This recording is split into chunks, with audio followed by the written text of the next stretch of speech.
Here's Vance Law tying up the ball game with a 2-run homer in the second inning. And then it looked as if the Cubs were going to win another one perhaps. But it wasn't to be. The Cardinals even up the series by winning last night 7-5. But Law continues to provide much to the Chicago Cubs momentum. Stay with us now for every thrilling play of the rubber game.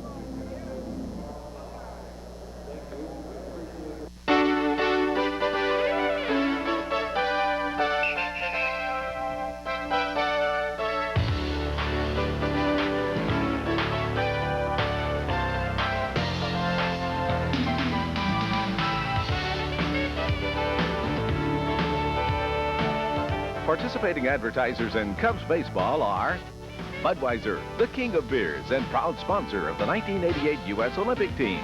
For all you do, this Bud's for you. Buick. This great American pastime is brought to you by Buick, the great American road car, and your better Buick dealers. United Airlines, the official airline of the Chicago Cubs. Come fly the friendly skies. Pepsi-Cola, the choice of a new generation. Unical 76, who invite you to go with the spirit of 76. The Chicago Tribune, a great city deserves a great newspaper. Your neighborhood True Value hardware store. Canon, the official camera of the Chicago Cubs. Nissan Cars and Trucks, built for the most important race of all, the human race.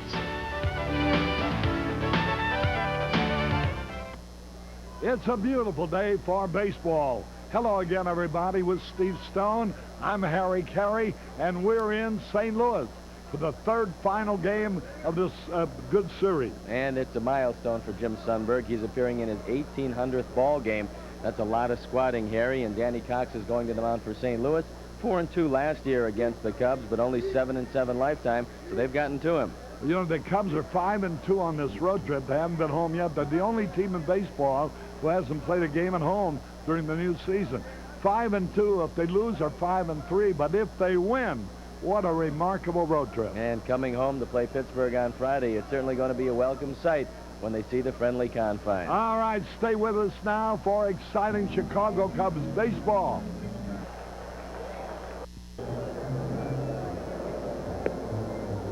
With Steve Stone, Harry Caray back at the ballpark. Here are the lineups.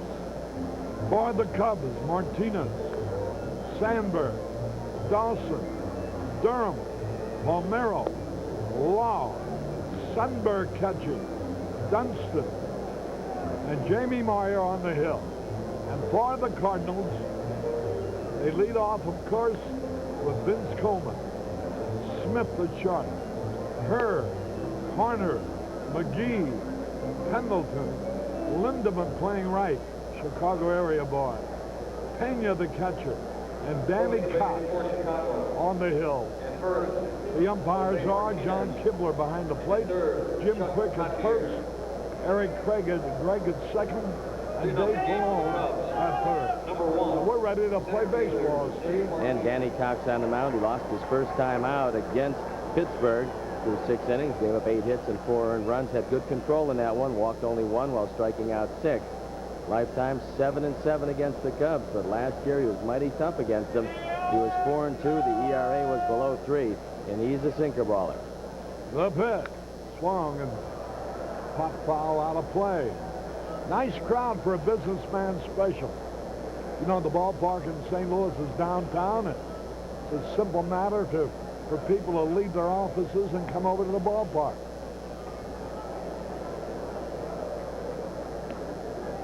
That evens the count, a ball and a strike. Tomorrow's an off day for the Cubs, and then Friday they open their season against the Pirates at home. Plenty of seats available, even for the opener. They're not good seats, not reserve seats, but they are seats for the opening game of the season, and good seats available for every other game on the homestand. 1-2 the pitch. That's 2-2 now. Last year, Danny Cox was 11-9, 3.88 ERA. He made 31 starts, but he was only around twice at the finish. So he's not a complete game pitcher, and the Cubs will try to get to him early in this one. There's the smash on the ground. Tommy Herr. 1 out. That brings up Ryne Sandberg. Sandberg 1 out of 9 in the series. There you see Jamie Moyer coming in from the bullpen. It was a very good night last night for Jose De Leon. Not only did he pick up a win, but his wife, Natasha De Leon, gave birth to their second child. This, a baby boy named Juan Carlos. So a good night was had by all. Well, since he was the winning pitcher, he should have named him Victor. Not a bad idea. 1 out, nobody on. Here is Sandberg. Curve in there, boy. They're throwing a Rhino a lot of breaking balls to the outside part of the plate. Tito Fuentes named his daughter Clinch when she was born when the Giants clinched the pennant in 1971. There's a bouncer down to Pendleton. He's got it and throws to first for the out. Pendleton throws out Sandberg. 2 up, 2 down. Both of the balls hit on the ground, which would indicate that Cox is keeping the ball low, which most successful pitchers are able to do. There's Andre Dawson. He homered last night. He's 4 out of 9 in the series. 2 gone.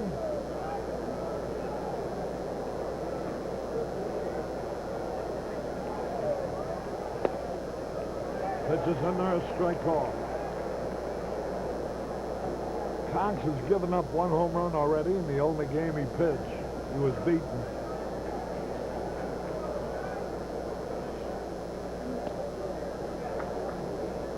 That evens the count, a ball and a strike. Danny's not adverse to pushing you back off the plate. He knows that part of that inside corner belongs to him, and there's the first hat shot of the day. Strike 2 call. I didn't know you counted head shots of guys. I thought you only picked girls. What? 1 ball, 2 strikes on Durham. Hey, look out, Andre. Leon Durham waiting on deck. That pitch almost hit Andre Dawson. Ducking out of the way. It hit the bat. 1 ball, 2 strikes, 2 out. Cox lost a month of last season, struck on the foot by Mike Aldrete of the San Francisco Giants. He fractured a bone and was sidelined. He's trying to hold up on his... Now they appeal to the first base umpire, Jim Crick, and he says that Dawson did not go around. They're still alive at the plate. 2 balls, 2 strikes. 2 out, nobody on. Ground ball to Ozzie Smith. 1, 2, 3, all ground ball. Nothing across. We go to the bottom of the first, no score.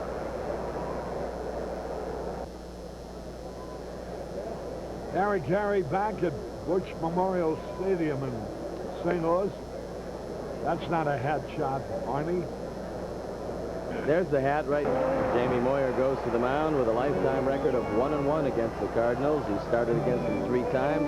Last time out, he pitched very well for 6 innings, having some problems in the 7th against Atlanta, but he picked up the win. Coleman hitting 194 for the year. Last year, Jamie was 10th in the league in strikeouts, despite the fact that you wouldn't call him overpowering. Struck out a lot of people with that good straight change. There's a curve on the first pitch inside, ball 1. Coleman trying to become the first to steal 100 bases in 4 consecutive seasons. Ball 2. We can't get the ball over to him. You've got to say on this pitch, Harry, here, hit it. You put this man on first base with a base on balls, it's like throwing a double or triple. And you want to make sure he hits his way on. Now the pitch. Strike call. 2 balls and a strike. If you make him hit the ball, he might hit a line drive at somebody, as Don Zimmer said. 2 balls and a strike, the pitch. Strike 2 call. That evens it up 2-2. There's a look at Popeye. One thing he'll hate to see today is Vince Coleman being put on base via the base on ball. 2 balls, 2 strikes. He struck him out. That's the way to handle. Got him on a let-up pitch. Coleman goes down swinging. This is by far the best pitch Jamie Moyer has, the straight change. Good arm motion. Coleman completely fooled. And if you get ahead of a hitter or even with a hitter, this becomes a devastating pitch. The only time this isn't a good pitch is when the hitter's ahead of you and he can take it. 1 out, nobody on. Another switch hitter, Ozzie Smith. It's a low. Ozzie has stolen as many bases as Coleman without ever being thrown out this year. Coleman's been cut down trying to steal twice. Once last night. The count is even in a ball and a strike. This is a good contact hitting team. I don't think Jamie's going to go for the club record. He struck out 7 straight Giants back on July 3rd at Wrigley Field last year. There's a pitch a little bit high. Moyer's 1-1 against the Cardinal teams. Best game he pitched with a 2-hitter in Montreal, I guess. There's a line drive coming on. Martinez can't make the play. A base hit. And Ozzie Smith goes to second base. Martinez almost made the play. It dropped behind him for a hit. Sinking line drive to center field. Dave Martinez thinks he's got a chance. And he comes and gets it. You've got to be very careful to knock down this ball because this is an inside the park home run if Dave doesn't get a piece of it. But is able to hit off his leg. And fortunately, Rafael Palmeiro comes into play to hold him at second. So good cover up by the left fielder Palmeiro, who recognized that Dave Martinez was going to get trapped between hops.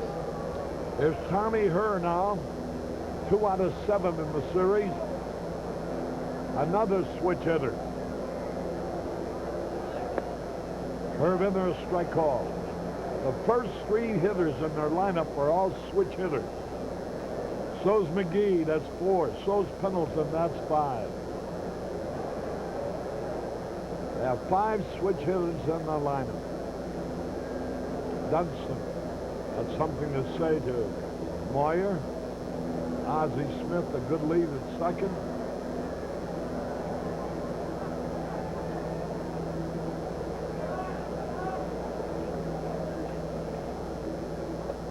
A little bit inside. That evens it up, 1-1.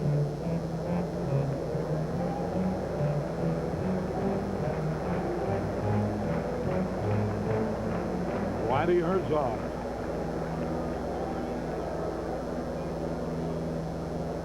One pitch.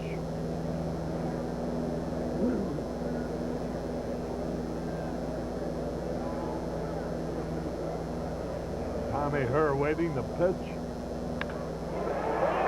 Fly ball in the right field will be caught.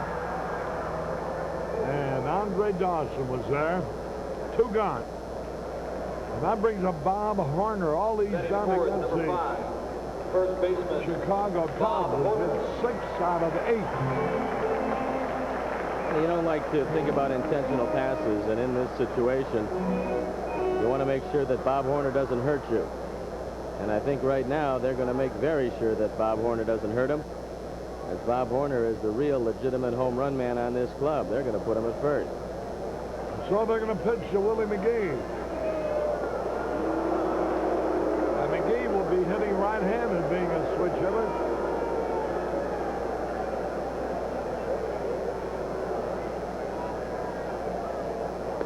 Frances Sandrowski is a waitress in Chicago at Billy. Her sister Jenny and her niece Margaret work here at Busch Memorial Stadium and send their regards to Frances. And Molly Levine is 1 year old today, celebrating her first birthday. The little daughter of Bruce Levine, a good friend of ours who works around Wrigley Field. So happy birthday, Molly. Center fielder Tom and Diane Pratt from Monroe City, Missouri. celebrating Diane's 29th birthday.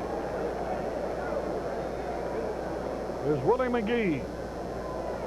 Switch hitter. Much better hitter than the average would indicate. He's only hitting 200 this year.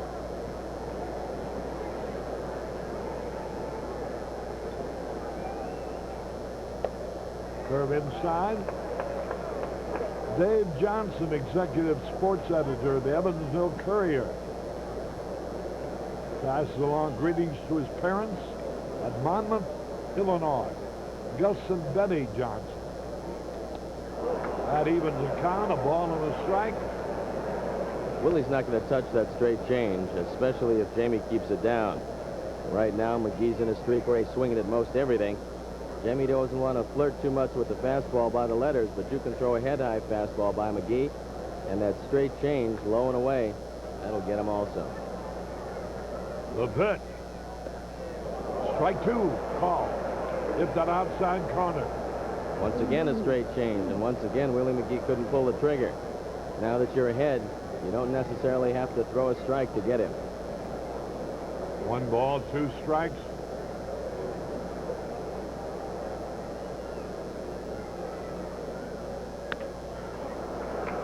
Fouled out of play. The left field corner.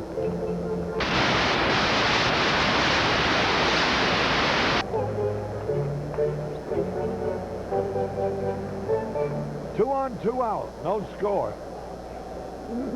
First inning. Willie McGee hitting for the Cardinals.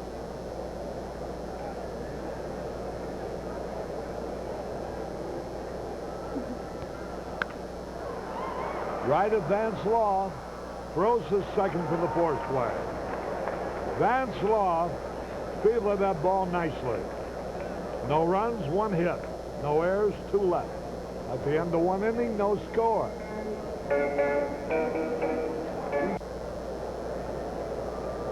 Caray and Steve Stone back at Busch Memorial Stadium. Here's Leon Durham to lead it off. Now the pitch, here it is. Fastball outside. Greg Maddux celebrates his 22nd birthday tomorrow, which is an off day. Now the pitch, here it is. Strike call. He's the 18th active pitcher to win 10 games before his 22nd birthday. That list includes Burt Blyleven, Dwight Gooden, Brett Saberhagen, Don Sutton. There's a drive, deep right center field, way back. It might be out of here. It's off the wall, and here goes Durham on his way to second base. Durham really creamed that one off the right center field wall at the 383-foot mark. Leon Durham's always hit well in this park, and for some reason, he's always swung the bat very well against Danny Cox. Here he drives the ball over the head of Jim Lindeman. Now it hits the underside of the net, so it can't really bounce away. Lindeman has to go in and get it, and the bull is on his way for 2. I think it's going to be up to the left-handers today. Cox has got a good slider and a hard breaking ball. It's going to be tough on the right-handers, so the left-handers will have to try to do some damage. For Durham, that's his 4th hit and 8 trips to the plate in the series. 500. Slider on the outside corner. Palmeiro hitting 269. No homers, 2 RBI. He's been a little anxious in the early going, not really working the pitcher and getting a pitch he can drive. But that will come to him as he gets a little more confident. There's a drive, and the right field's going to be caught. There goes Durham racing for third. He's going to make it. Palmeiro, that line drive almost took off over Jim Lindeman's head. 1 away. Take another look at it. It looks like it's going to be a sinking liner because Palmeiro hits the ball off the end of the bat. Lindeman comes in and almost has the ball rise up over his head. Good base running on the part of the bull. He moves up where he can score any number of ways with 1 out. I think Durham noticed that he was not in position to throw as he had a kind of leap for the ball and tagged up in advance. Here's Vance Law now with a runner at third and 1 away. This shows you what Whitey thinks of his offense lately. He's got the infield in. He wants to cut off the run even though it's the second inning. You don't usually do that if your offense is really in gear. High fastball. 1 ball, no strikes. Law has batted in 4 runs this year in the first 7 games.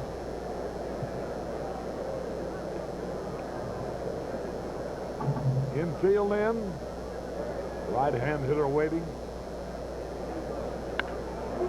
There's a drive in the left field. There's a peg now to the plate, and he is going to be.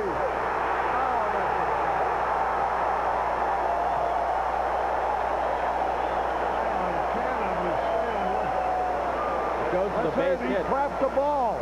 Now Coleman can't believe it. He's arguing about it. And the run counts for the Cubs. Whitey Herzog comes out.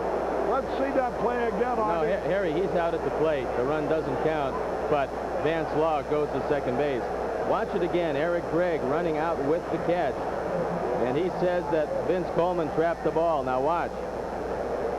And he did trap the ball, it looks like. And Leon Durham thought he had to tag up. He didn't. He's tagging up. And he lost a step or two. Now he's tagged out at the plate. The call by John Kibler. No doubt about that call. And Vance Law goes to second. So it'll probably go as a single. And the bull is out trying to score. That's a tough play. Durham, thinking he might have caught the ball, tried to score. He tagged out at the plate. Actually, he had trapped the ball. It was a hit. And thus on a hit, Durham could not score from third base. And that's the 3rd outfield assist for Vince Coleman, who last year had 16. That was his personal high. So he wasn't very happy with the call, but they did cut down the run, and Vance Law, robbed of an RBI, racks up a base hit. Here's Sundberg playing in his 1800th game. He hits a long drive in the center field back. It's going to be caught. Sundberg fly deep to McGee. And there the Cubs had a chance to score and didn't. No runs, 2 hits. No errors, 1 left. They go in the bottom of the second. 0-0. Caray Pendleton. With Steve Stone, Harry Caray back in St. Louis. Boy, a tough break for the Cubs. Couldn't score a runner from third on a base hit. But Durham was in doubt as to whether the ball was caught or not, was tagging up and tried to score. Actually, it was trapped and it was a hit. Here's Terry Pendleton.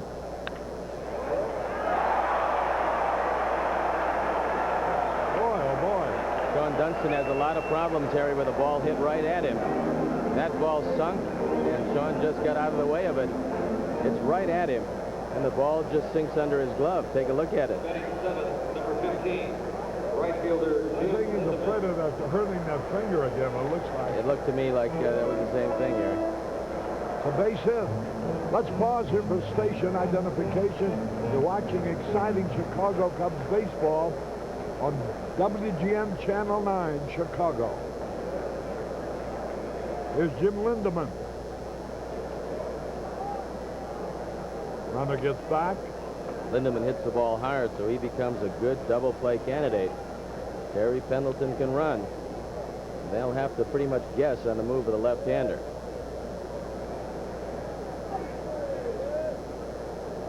Again, the throw to first. Terry Pendleton, also a good base runner. Jim Lindeman, power hitter. Pendleton stole 19 bases last year, which is pretty decent normally. On this ball club, he was dwarfed by a few of their members. Pitch inside. Lindeman was born in Evanston, Illinois.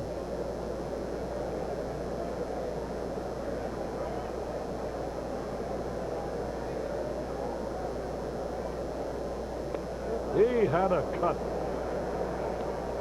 He graduated from Maine West High School in Des Plaines in 1980.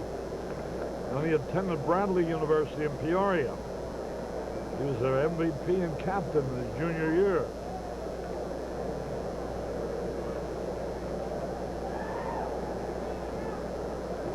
1-1 pitch. Over the first.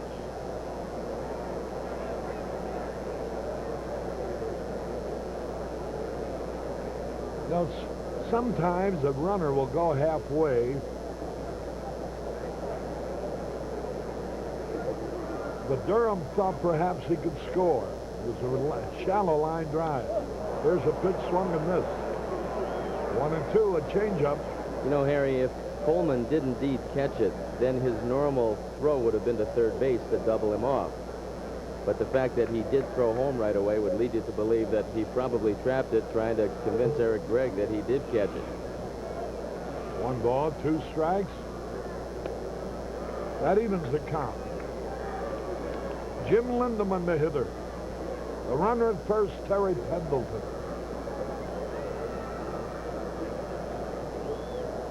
2-2.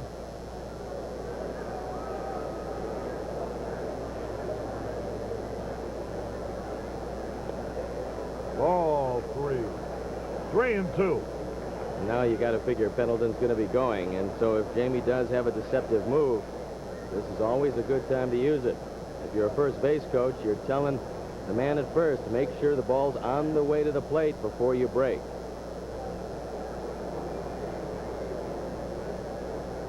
Jamie throws over there, but Pendleton anticipated it. Beautiful day in St. Louis. Temperature in the mid-70s. The pitch. He struck him out. The peg. And they tagged him out. A double play. Perfect throw by Sundberg to Sandberg. Strike him out, throw him out. There's no better double play than this one. Jim Sundberg making a bullet-like throw right on the money, and Sandberg's waiting for him. Watch it again. Pendleton goes actually back to the bag. It's a good straight change. The rest is easy. 2 gone. Here's Tony Pena now.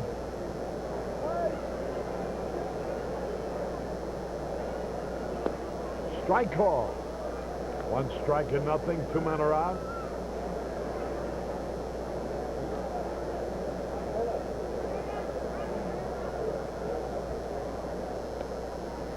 The most strikeouts that Jamie's had in the game was 12 in Philadelphia. That's a game he had a no-hitter going into the 9th. 1-1 pitch. Inside. He pitched a 2-hitter in shutting out Montreal. His lone major league shutout last year. Bouncing ball right to the mound. That will be easy for Jamie to retire the side. Moyer throws out Pena. No runs, 1 hit, no errors, nobody left. At the end of 2, no score.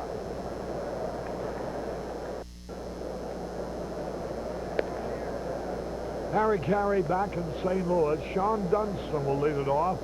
3 out of 8 in the series. You know, Jim Sundberg is catching in his 1800th game. Rick Farrell's immediately in front of him, 3rd among catchers.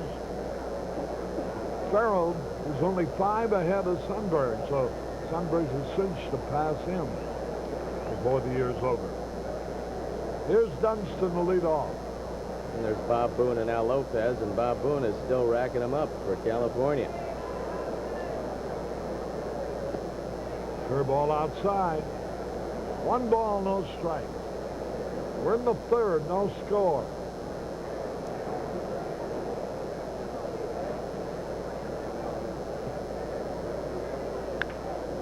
Whoa, a nice stop by Pendleton. And he throws Dunston out. Boy, oh boy, he made a great play. Nothing wrong with Pendleton in this series. Despite the fact that he's had a sore shoulder, there's nothing wrong with the glove. He knocks it down, does a complete 360, and fires across to get him. So he's made 4 errors this year. But this is a sparkling play. Good camera work, guys. You're right on it. So with 1 out, here's Jamie Moyer. Good fastball. 1 strike and nothing. Sort of a fluke that the Cubs didn't score in the second. That evens the count. A ball and a strike. Cox is a big guy. 6'4". Last year he beat the Cubs 4 times. Ground ball to Ozzie Smith. He's got it. 2 men gone. And that will bring up Davey Martinez. Center fielder. By Wendy Herzog's own admission, the Cardinals are not a team that are going to come back real well. They don't have a whole lot of power. And if you get them down 3 or 4 runs, it takes away a little bit of their running game. So that's really the game plan if you can against St. Louis. You try to get them down. They can't wait for the long ball. They only have 1 legitimate home run hitter, and that's Bob Horner. So it's tough for them to rack up that many hits to come back and get you. But so far, the Cubs haven't been able to put too much on the board against Danny Cox. 2 out, nobody on. Davey Martinez. 0 for 5 last night. Pitch a little low. He had 1 out of 5 in the first game. It was his triple that drove him 3 runs.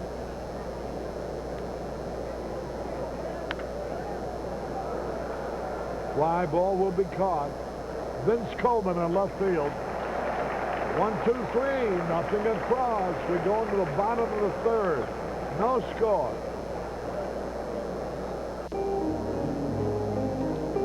Harry Caray back in the ballpark. Danny Cox will lead it off. Leading off batting 9, number 34. 6'4", 225 pounds, 28 years old. No score. Jamie's pitch swung on. Tap. Right back to Moyer. Easy out. 1 away. That brings up Vince Coleman. You can get some very funny swings at Jamie Moyer when he's throwing that good straight change. It's tough to wait. Nobody can pick it up because he's got a good motion with it. And many times you cue the ball off the end of the bat. Boy, I'd like to be able to give Jamie 2 or 3 runs the way he's pitching. 1 out, nobody on.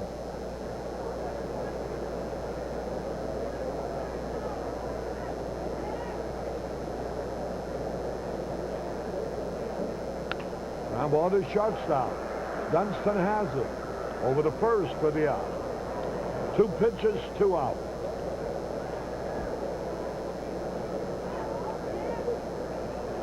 Ozzie Smith doubled his first trip. A low line drive in the center field that Davey Martinez almost made a shoestring catch on. Got behind him, and Palmeiro recovered in time to hold Ozzie to a double.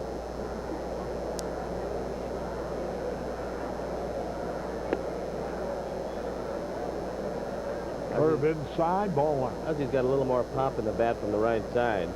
Last year he didn't have any home runs.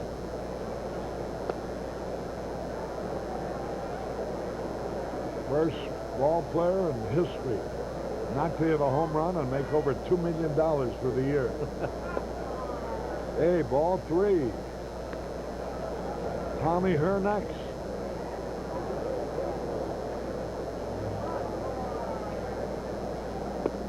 There's the strike. You think that Gentleman's Quarterly article will come back to haunt Ozzie Smith and the ball club at all? Nobody talks about it too much. 3-1 pitch. Strike 2. The count is full. I can't believe that they aren't critical of it. 3-2 pitch. A bouncing ball. Dunston ought to throw him out. And does. 1, 2, 3. Nothing across. Dwayne will be joining Steve in just a moment. Harry Caray at the end of 3 innings from St. Louis. There is no score. With Steve Stone and Artie Harris, this is Dwayne Stats from St. Louis. We're moving into the 4th, the scoreless ball game. We're seeing a lot of ground balls out of these 2 pitchers this afternoon, Steve. And both of them matching each other pitch for pitch. You look good with that wire across your head. Hey, thank you. It's a good angle. Jamie Moyer making good use of the off-speed pitch, and Danny Cox On the hill for the Cardinals, facing Ryan Sandberg, starts him with a strike. You know, Dwayne, that was really a tough problem for Leon Durham. He didn't know which way to go on that base hit to left field because he didn't know what Greg would call. High pop-up foul down the right side. Out of play, and the count is 0-2. Boy, it was. And about the only thing a third base coach can do is maybe tell the runner to go halfway, because if the outfielder makes the catch on that ball, it was hit so sharply and was not that deep, it's going to be tough to score anyway. The pitch inside, 1 ball, 2 strikes. Durham almost instinctively went back to tag. And it's a tough play for Chuck Cattier, because not only does he have to have his eye on Vince Coleman, then he's got to have his eye on Eric Gregg to find out what he called. Look out. That pitch riding up and in.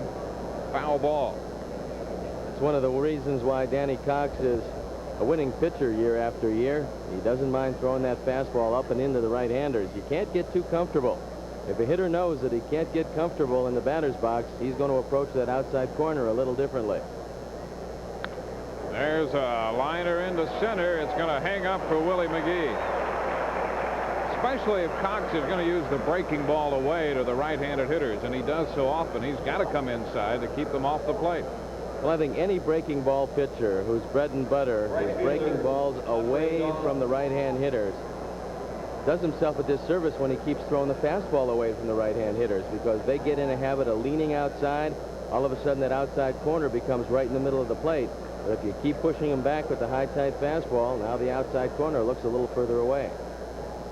Here's Andre Dawson trying to hold up in the middle of that swing. Strike 1. That's not to say that you have to bust people inside all the time, but you have to do it often enough so that at least it's a mental factor. I think Greg Maddux has learned a valuable lesson, because he's doing that a lot. The 0-1 pitch, ground ball, third base. Pendleton up with this one. The throw is in time. 2 outs in the Cub fourth. First baseman Leon Durham. Last April on the 23rd, when Cox beat the Cubs 5-2, he went the distance, didn't strike out anybody, nor did he walk anyone. He has no strikeouts and no walks in this game. Greg Maddux and Al Nipper in the Cub dugout. Durham gets underneath this one and lofts a high fly ball into right. Lindemann frozen for a moment, but he comes in and makes the catch to retire the side. 3 up, 3 down. We go into the bottom of the fourth. Cubs nothing, St. Louis nothing.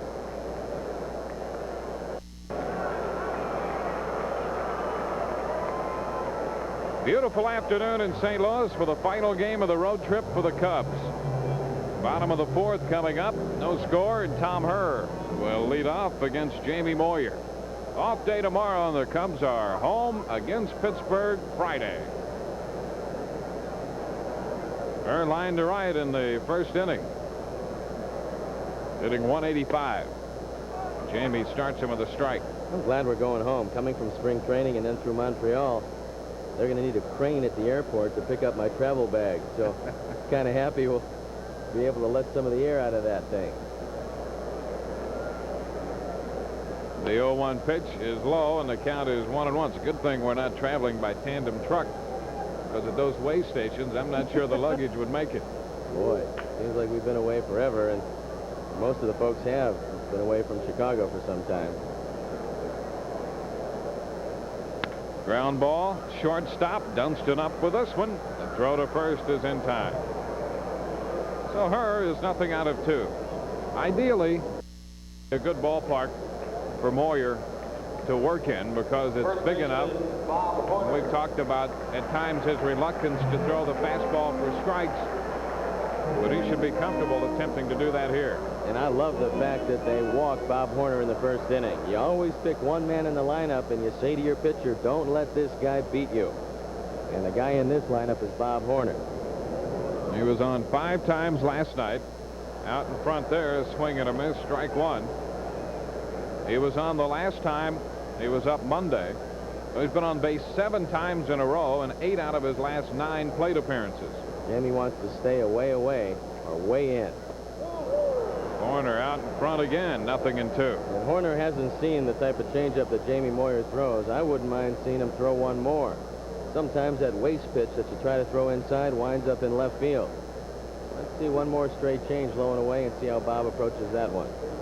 The 0-2, way outside, a ball and 2 strikes. Moyer with good motion on that change. And so often you have the hitters swinging at the motion as opposed to the pitch itself. The 1-2 pitch. He runs that one down and in. 2-2 now. So far he has had a very good motion with the changeup, but if he gets a little wild, you might call it locomotion. A little wild would be loco poco motion. This is a good time for the straight change. He's tried with 2 fastballs. He's missed. Let's see if he goes back to it. The 2-2. Down and in. So he goes to 3 balls and 2 strikes on Horner. He went 3-2 with Lindeman in the 2nd inning, and Lindeman struck out, and Pendleton was thrown out. Now he's 3-2 with Horner. Nobody on. 1 gone in the 4th. And ball 4. So Horner's on base again. Runner at first with 1 out, and Willie McGee bats. McGee, a natural right-handed hitter up there, hitting 194 so far this year. Wasn't a particularly good sequence for Jamie Moyer because he had him 0-2 with straight changes. Then he went with 3 fastballs, missed, and finally the changeup was down for ball 4. McGee out in front, strike 1. It's almost like they're looking at their own pitcher, Greg Matthews. He throws very similar to Jamie Moyer. Here it is. Wave and a miss. So Jamie has the jump on McGee, 0-2. When McGee struggles, this is characteristic. He's over anxious up there. The strike zone is very big for McGee. Now there's no reason not to come back with a straight change again.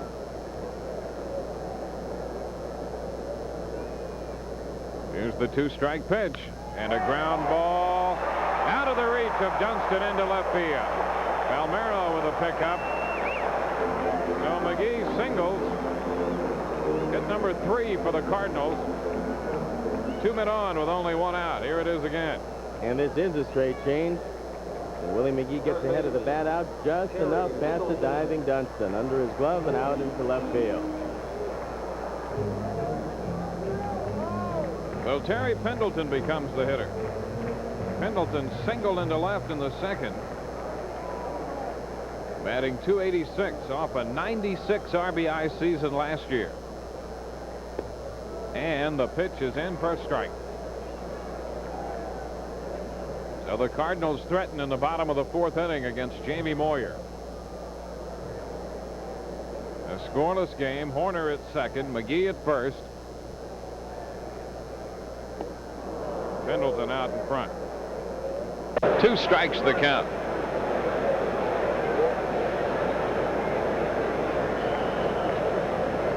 It's the same old story. When Pendleton started to make progress at the plate, he became a lot more patient up there, more selective.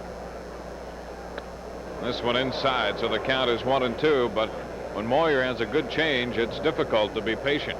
The only place to hit it is to right field, and if you're going to try to pull it, even though Willie McGee got a base hit, that's generally what you want a hitter to do.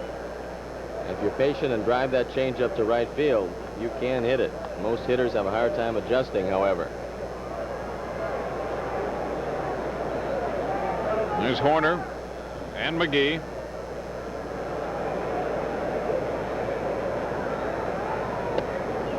Jamie runs another one inside, down and in. 2 balls, 2 strikes the count. Pendleton hitting 6th in the Cardinal lineup. Right fielder Jim Lindeman is on deck.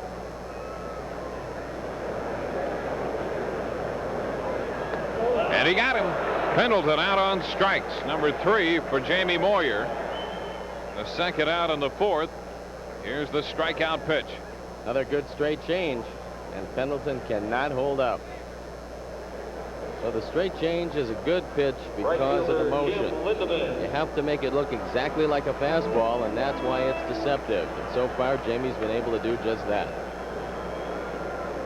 And here's Jim Lindemann starting in right field. We've seen 3 right fielders for the Cardinals in this series.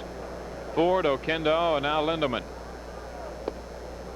Strike call. I think last year, what they used, 12 left fielders in all? They had 10 different players start and 12 right fielders. And 12 right fielders total. Isn't that something? How some teams have one position that keeps on plaguing them. The 0-1. There's a strike. 0-2. Lindemann not very happy. They were reluctant to bring back David Green, but it looks like if nobody can take control out in right field, David Green's going to be the man that they go to. He's playing every day in AAA.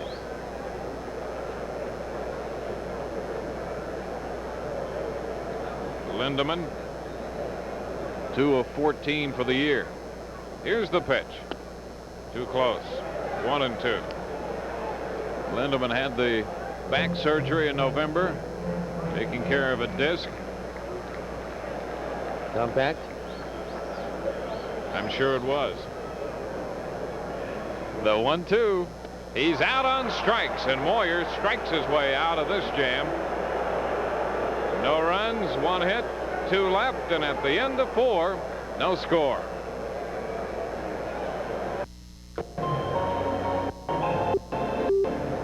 On to the 5th, no score. Cubs and the Cardinals. Beautiful afternoon in St. Louis for the last game of the series. Only another afternoon game on the National League card later on this afternoon in San Francisco. The Reds and the Giants get together. The Phillies play the Pirates tonight. Houston, Atlanta, and the Dodgers play the Padres in San Diego. Rafael Palmeiro opens the 5th inning. Palmeiro 0 for 1 with a fly ball to right. Andy Cox delivers, and a line single into left for Rafael Palmeiro. Rafael opens the cup with a single the other way. Looked a lot better attacking that pitch. He's been getting under the balls he's been hitting to left field instead of driving the.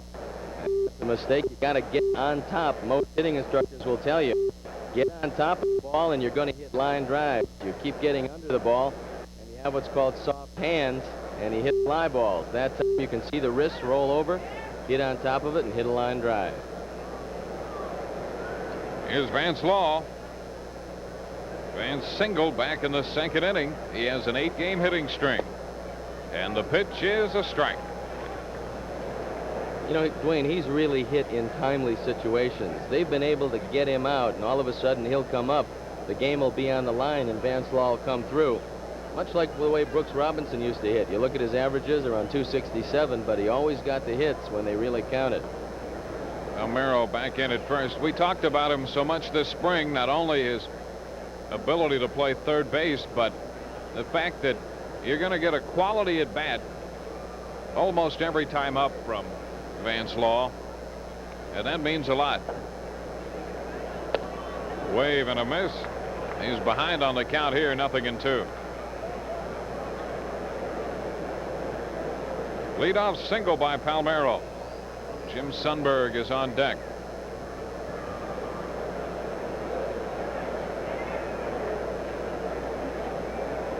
Law facing Danny Cox. And a looper, shallow right. That ball's going to drop in there for a base hit.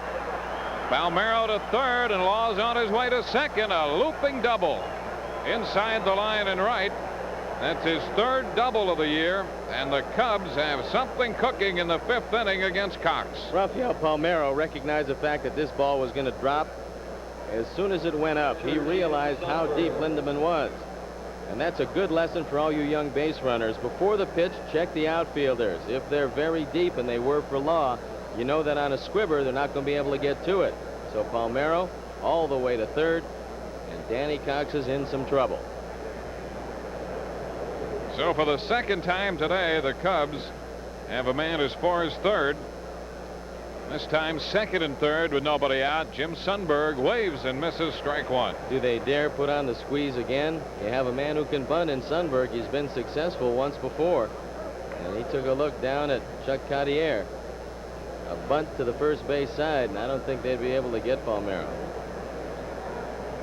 Here's the pitch. Swung on, ground ball. Ozzie Smith with a pickup. The toss to first in time, but Palmeiro crosses the plate and the Cubs score first.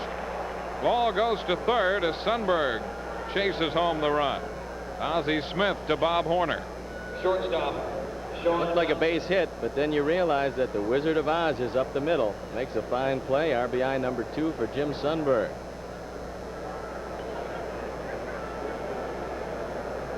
Just a patented play by Ozzie Smith. Boy, he's smooth, he's quick, and he's 1 run down. So the Cubs with a run in the 5th. They now have a man at third.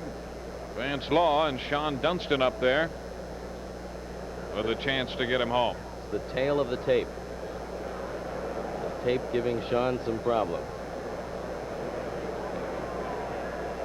Infield in, and Dunston takes the first pitch too low, ball 1. Pendleton made a fine play on Dunston back in the 3rd inning. Dunston hit the ball sharply to Pendleton's right. Pendleton threw him out.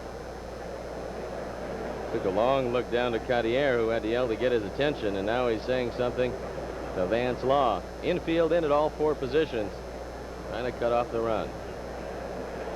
Dunston takes one outside.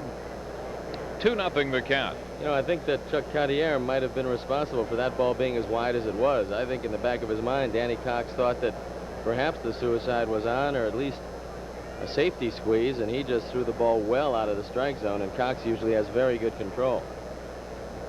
As a result, Dunston is up on the count, 2-0. Off speed, a little tap, first base side, and who's going to cover first? Herr finally gets over there, and out the call. Wow. And still at third, Vance Law. Well, that's some terrible base running by Vance Law. When that ball squibbed off the end of the bat, you knew right away that Danny Cox has got no shot. Now watch it. At least right here, when you realize that Herr is going to be making the play, you got to run if you're at third base, because you can see the collision coming. Tommy Herr could no more get this throw off. But Vance Law stays at third, and I cannot understand it. Boy, you hate to see the run not score. The way this thing developed from the very beginning, you thought the run would score, and especially when the Cardinals had to make the play that way. But Law is still at third with 2 outs, and the pitcher, Jamie Moyer, is up there.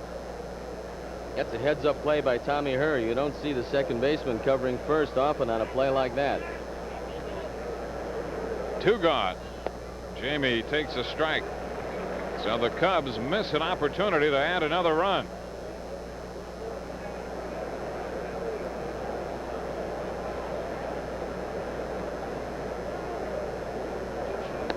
This pitch is outside. Particularly when you look at the Cardinal infield, you know that you have Pendleton and Smith, great defensive players, and Herr, good defensive player at second. But that play was going to involve Horner and Cox is not known as a good fielding pitcher. And of course, Horner, limited movement around the bag at first. There's a strike call to Moyer. So you couldn't have picked 2 better defensive players to have involved if you're going to try to score, but the Cubs do not score. And we hope that that does not come back to haunt the Cubs. Jamie's out on strikes, and the Cubs leave the man on. First strikeout for Cox, a run on 2 hits, 1 left. Bottom of the 5th coming up, 1-0 Cubs.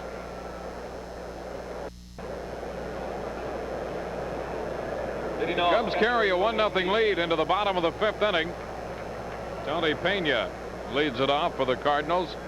Danny Cox and Vince Coleman will follow the St. Louis catcher. Pena coming off a .214 season last year, hitting 190 this time in. Ground ball by third and up the left field line. Extra bases for Pena. Palmeiro into the corner after the ball, and Pena with his 2nd double of the year. Well, the the Cardinals right back applying the pressure. Pitcher Danny Cox. Pena lifetime over 300 against the Cubs, and last year the Cubs held him down in a Cardinal uniform. But when this man played for Pittsburgh, he did this kind of stuff all the time, doubling into the corner. And now you're going to have a conversation between Nick Leyva and Danny Cox. If he is going to bunt, he's going to want to make Vance Law field it. But Cox swings the bat well enough so that he could draw the bat back and just try to poke it through the infield. And is not an accomplished bunter, so that lends even more to the situation where you'd find the Cardinals maybe having him try to punch the ball.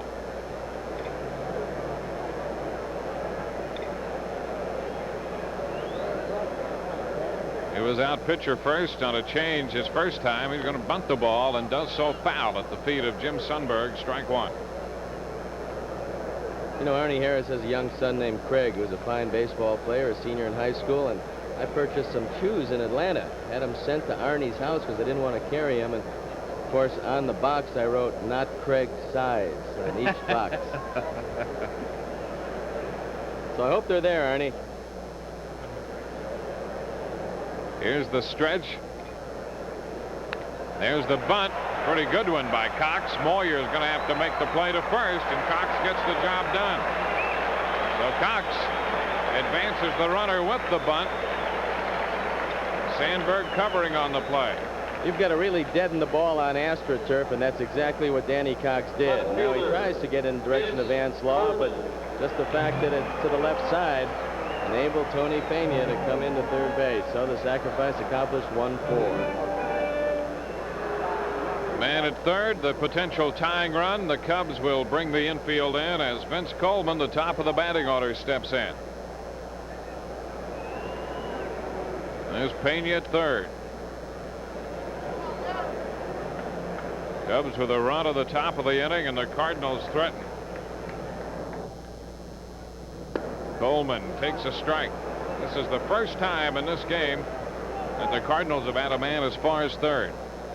And all three of these games have gone according to pattern. The first game they kept Coleman off base. The Cardinals scored 1 run. Yesterday Coleman was on 5 times. The Cardinals scored 7. Today he hasn't been on, and the Cardinals have been shut out. The 0-1 pitch, fly ball center field. Martinez there to make the catch. Here's the tag by Pena. He's on his way to the plate, and this game is tied 1-1. Martinez reaching up to make the catch, and Pena scores on the sacrifice fly to center. Now the Cubs are already missing the run they did not score in the top half of this inning. And Vince Coleman with RBI number 3 drives it far enough for Tony Pena to come home easily. So the game tied. Here's Ozzie Smith. Smith 1 out of 2 with a double. He's hitting .241. Lays off the pitch, down and away. 1 ball, no strikes. As we get going a little further into this game, Vance Law is going to have to protect that third baseline. This one too low. And I say that because Jamie Moyer throws a lot of soft stuff, and right-handers, if they get that breaking ball or changeup inside, they're going to rifle it right down the line. Ground ball to Law. He's got it. The throw to first is in time to retire Ozzie Smith and the Cardinals. St. Louis picks up a run, and at the end of 5, this game even 1-1.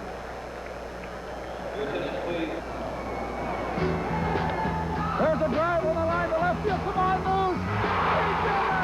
He did it. It's a no-hitter.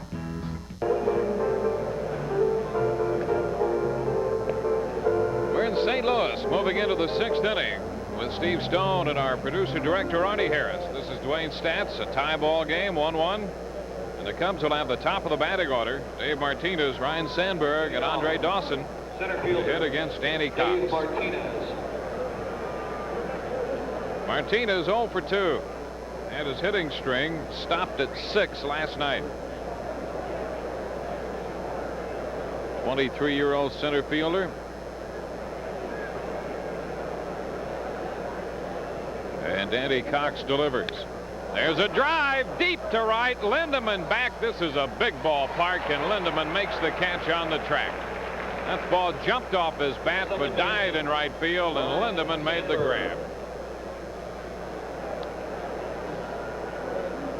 Dave gets ahead of the bat out on this fastball and drives it deep.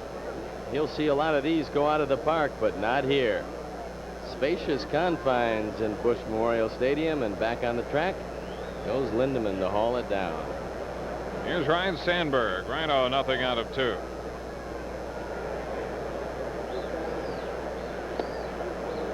Pitch outside, ball 1. Sandberg last night 0 for 4, striking out 3 times. There's a liner into center, base hit. The 5th hit for the Cubs.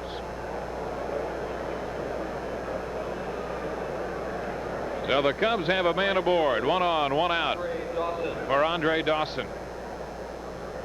Andre, 4th in the National League in hitting coming into this one. His average to start the day, 424, and even 400 right now. The Cubs have not had a chance to run a great deal this year. So this might be the opportunity to turn loose Sandberg. Pena throws the ball well. Cox has a pretty good move to first. Here's the pitch. Strike over the outside edge. Matter of fact, the Cubs have stolen only 1 base on this road trip. Rhino has not made an attempt yet.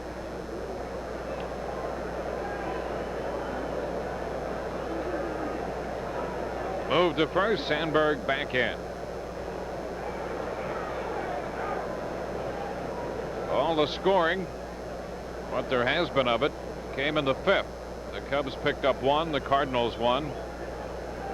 Cox another move to first, and Sandberg is back in safely. What you'd like to see happen is Danny Cox dividing his attention so much between Sandberg and Dawson that he hangs one of those sliders up out over the plate. Ground ball 3rd.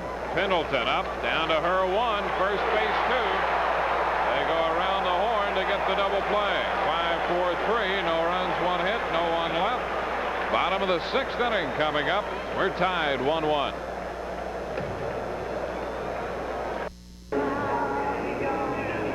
Cub fans, follow the Cubs throughout the 1988 season by subscribing to Vine Line, the Cubs official newspaper.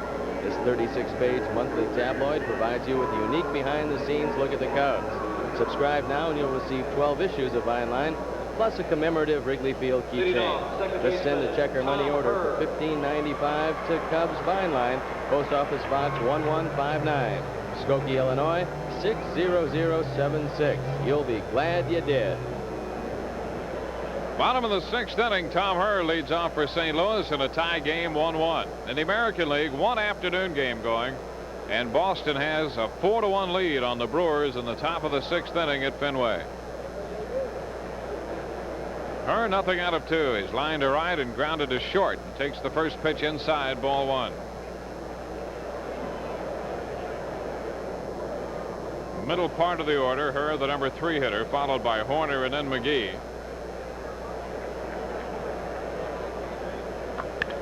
Long drive, deep left field. Palmeiro all the way back, and that ball is gone into the first row of the mezzanine.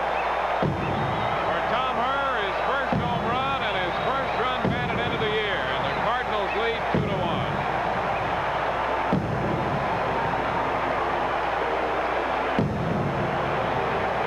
Third home run given up by Jamie. He was touched for 2 in Montreal, and now this one off the bat of Herr.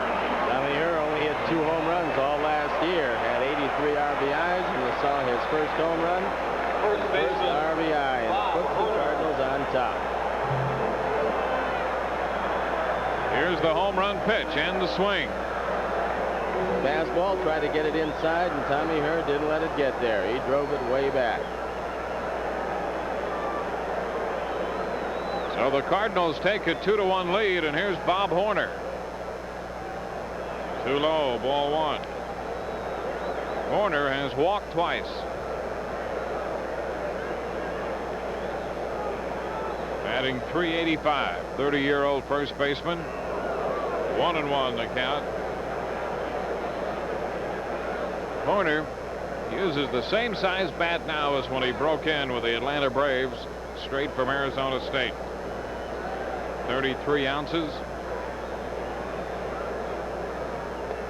The pitch is low. 2 balls and a strike. 34.5.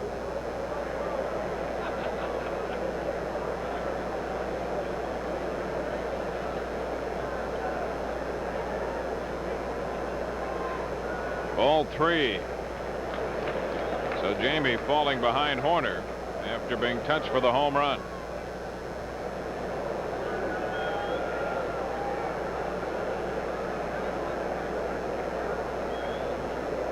Time called by Horner. Being distracted up there. He's got a bee in his bonnet. There's a long drive deep to left, sending Palmeiro all the way back, and he leaps. The ball's off the top of the wall. Extra bases for Horner. Martinez makes the pickup. That's a double for Horner, and he just missed a home run by inches, hitting the top of the wall out there. Bob Horner's used to seeing these go out of the ballpark, but in St. Louis, it's going to be a little tougher for him to hit home runs. However, he is swinging a good bat. Here's a changeup that Jamie got up, out over the plate. Watch Palmeiro, goes back to the wall, times his leap, and the ball stays in the park. Dave Pallone calling the safe side all the way as Dick Pole comes out to have a conference with Jamie Moyer, who's gotten rocked here in the 6th. Hurriedly, the bullpen springs into action. The right-hander Bilecki and the left-hander DePino. So Dick Pole will take a little time, trying to get Moyer back on track, and at the same time give the bullpen a little extra time. Moyer's given up a couple shots here. John Kibler's coming out. He wants to break up this conclave. Dick Pole's trying to kill some time, let his bullpen get loose. And now it'll be up to Willie McGee to move along Bob Horner. He'll be trying to hit the ball to the right side. The way Willie's been swinging the bat, which hasn't been particularly good, you always have to be alert for the bunt, although Willie doesn't bunt very well. All right, Horner's glass hit on that yellow line out there. Anything obviously below or on that yellow line still in play, and Horner has himself a double. Now here's McGee. Down and in, ball 1. McGee singled in the 4th inning, 1 for 2.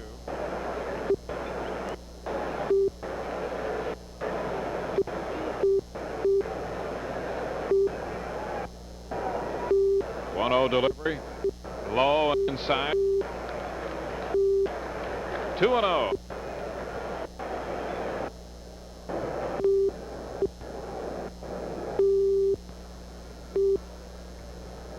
Middleton follows McGee. Wave missed. The change. McGee again out in front. It's 2-1. McGee having a heck of a time trying to stay back on the change, but he has a lot of company when Moyer's throwing that pitch the way he wants to throw it, with good motion.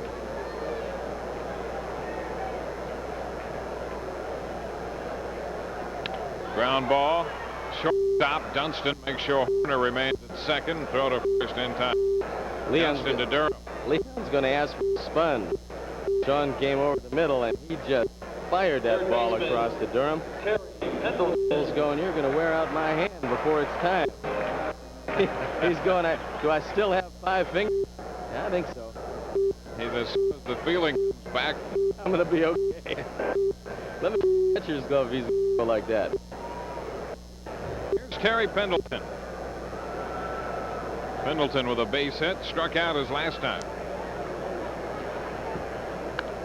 Pops it up, foul ball, headed out of play. A strike to count.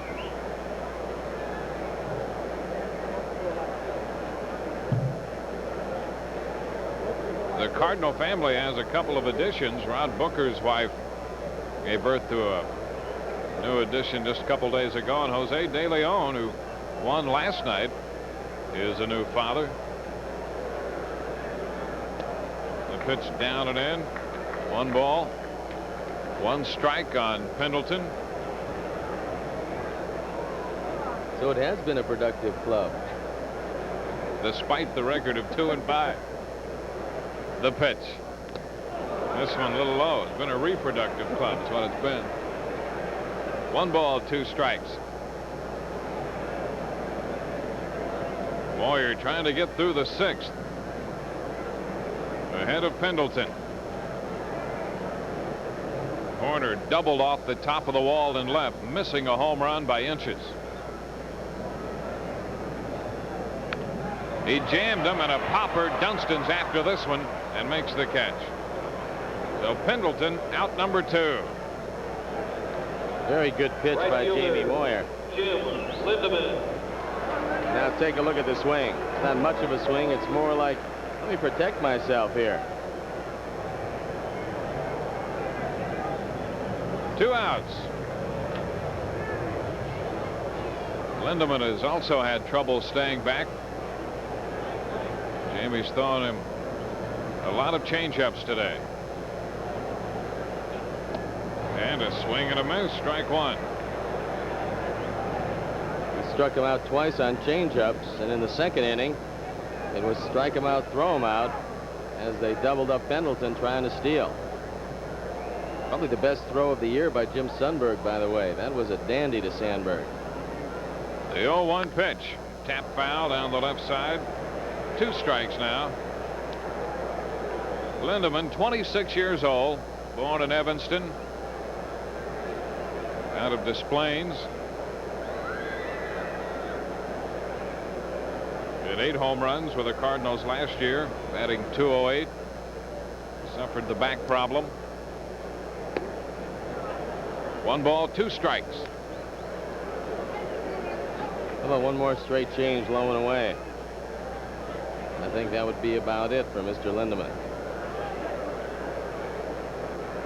The 1-2. Too close. So we go to 2-2.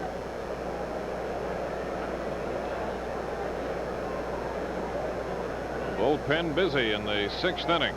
Cardinals have a run to take a 2-1 lead. Runner at second. 2-2 the count. The pitch from Moyer. Ball 3 missing inside. You wonder what happened to the changeup. You know, he did the same thing with Bob Horner in the 4th inning. Got ahead of him 0-2, had him set up for the changeup, didn't throw it till he got to 3-2, and then missed with it. So sometimes you get a little too fancy. Let's see if he goes to the straight change again and can get it over.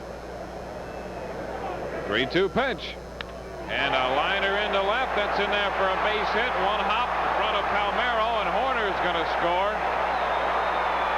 So after getting out in front of Lindemann, Jamie went 3-2 with them, and Lindemann singles home the run to make it 3-1. On every 3-2 pitch, Jamie has been throwing a straight change, and here he throws another one, and Lindemann's looking for it. He got it up. You can see the arm extension, drove it into left field, and that's RBI number 2 for Lindemann, and the Cubs fall behind by 2. Now the catcher, Tony Pena, is up there. Pena doubled and scored in the 5th inning. Low and inside, ball 1. You know, Jamie has fallen in trouble, Dwayne, when he misses that inside corner. Throws a fastball, misses the inside corner, and then he has to come and start going out over the plate, and that's when he's gotten hurt. A tap left side. Dunston will go to second out there on the force play, and that retires the side. But St. Louis comes up with 2 runs in the inning on 3 hits, and they leave 1. We're through 6. Harry's on his way back. The score, St. Louis 3, the Cubs 1.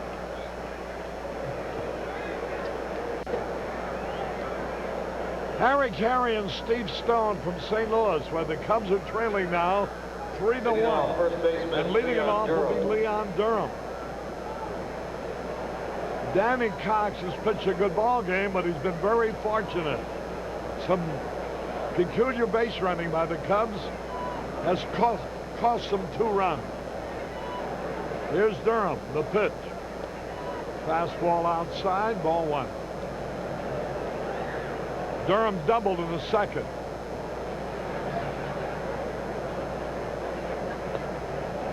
That's low ball, too. But in spite of a single to left by Long, there was confusion, and Durham was thrown out at the plate.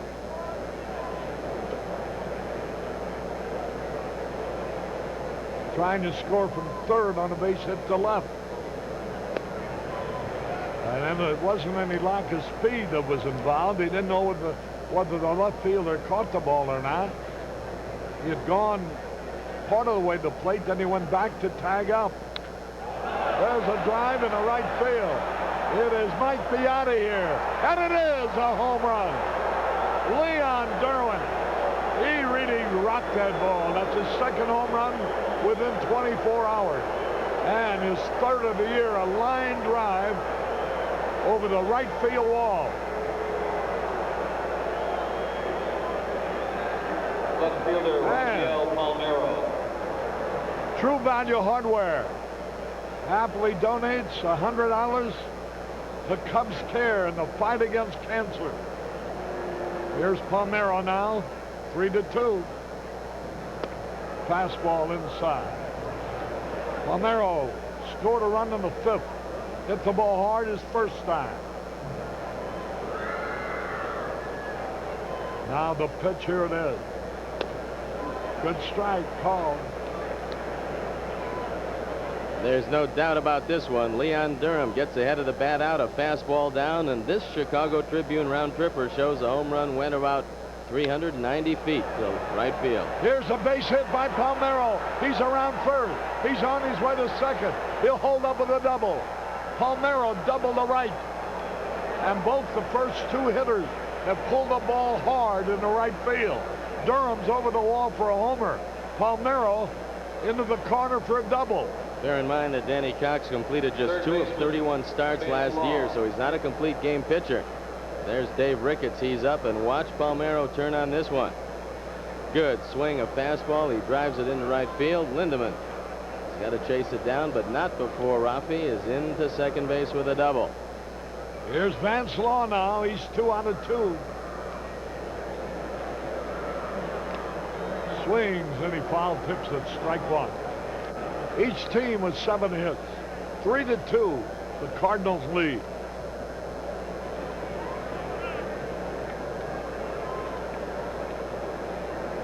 Jim Lindemann's base hit that drove in a run. He had been behind on the count 0-2, ran it to 3-2, and singled to left for the run that has them ahead. Swings and he misses. 0-2 the count. It's McWilliams and Arnold in the bullpen for Whitey Herzog. And it's DePino, and it looks like Lancaster in the bullpen for the Cubs. Cubs trailing by a run, nobody out. Palmeiro in scoring position. The pitch. Almost hit him inside, trying to force him away from the plate. 1 ball, 2 strikes. Well, he also knows that Vance Law is going to be trying to hit the ball to the right side, and Cox is trying to make it as tough as possible to do that. Now he gets ready. There's a pickoff play. Safe. Whoa, boy. Almost. Watch Leon Durham's home run. We'll show it to you again. A line drive all the way. Just fair. 1-2 the count.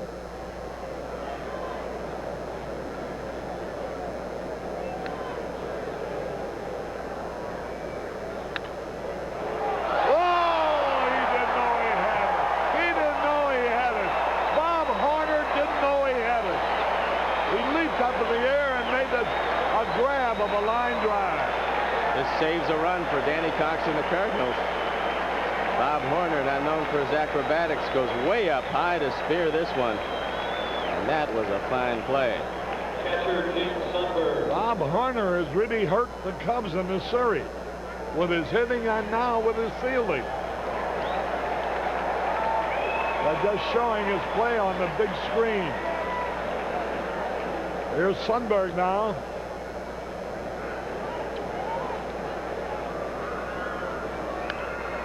A high pop foul back and out of play. Boy, that would have been a tie score and a man in scoring position at second base with gone in the right field corner. 3-2 Cardinals lead. The Cubs fighting back.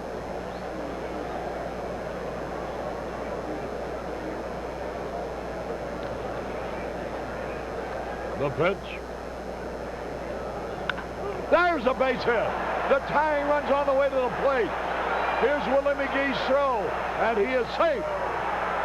Jim Sundberg ties up the ball game.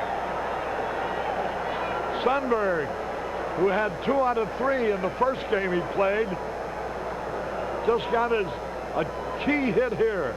Celebrates game number 1800 with his second RBI of the day, his third on the year. Rafael Palmeiro, with no play on him, scores easily. And a good block by Tony Pena, keeping Sundberg at first.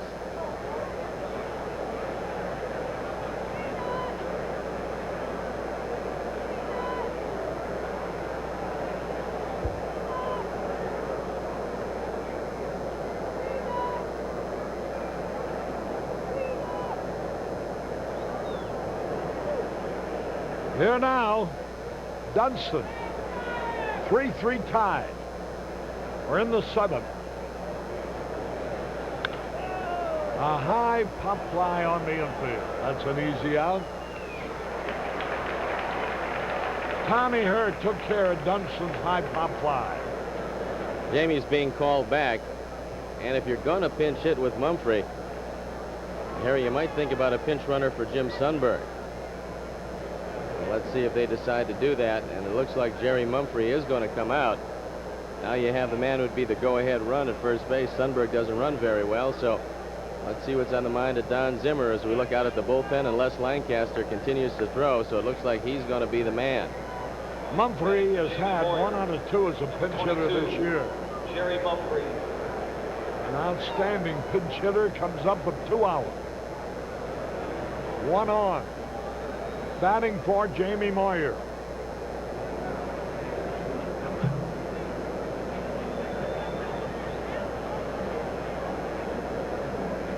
Oh, that catch of Bob Harner's.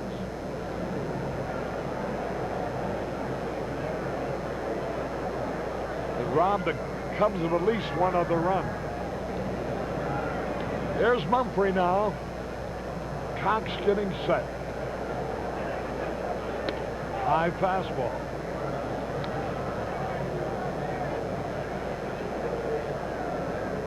Moyer worked 6 innings, allowed 7 hits, 3 runs. Mumphrey's had a pinch hit this year, 1 for 2. That was last night. That evens a count, a ball and a strike. Davey Martinez in the on-deck circle.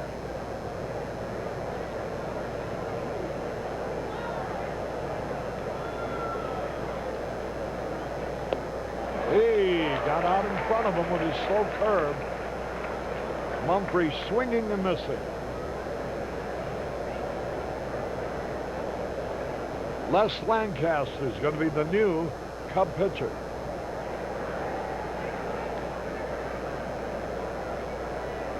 Outside, ball 2, 2-2. There's Lancaster walking in to the dugout from the bullpen. Jody Davis with him. 2 balls, 2 strikes.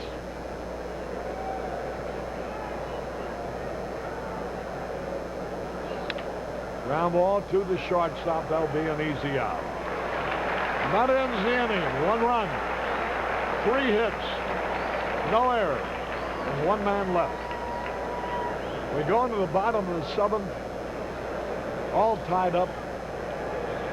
2 runs, 3. This copyrighted telecast is presented by the authority of the Chicago National League Ball Club, which has a right of approval of the announcers and is intended solely for the private non-commercial use of our audience.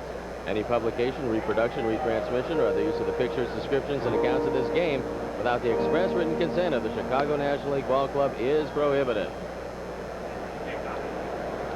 We go into the bottom of the 7th, and Danny Cox is going to hit for himself.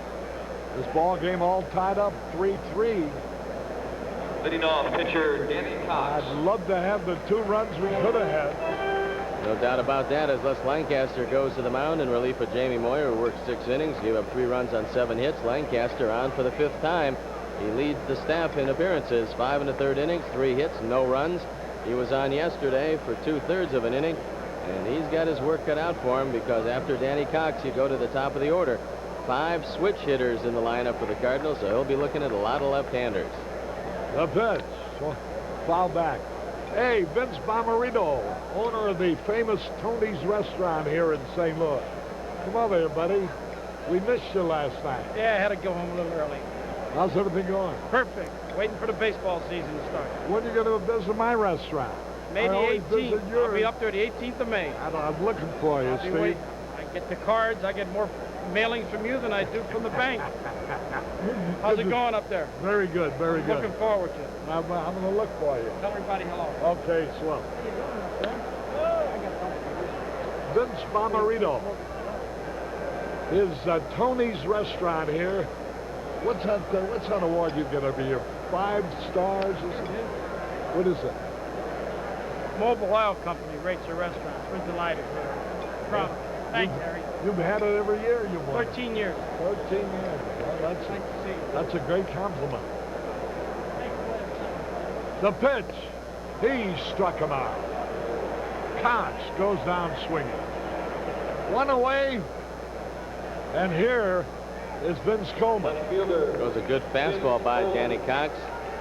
Les Lancaster is proving to be quite a useful man. Used in a lot of different situations. And he's come in and thrown the ball well for Don Zimmer every time he's been asked. You know what, I got to believe somewhere along the line he's going to be starting.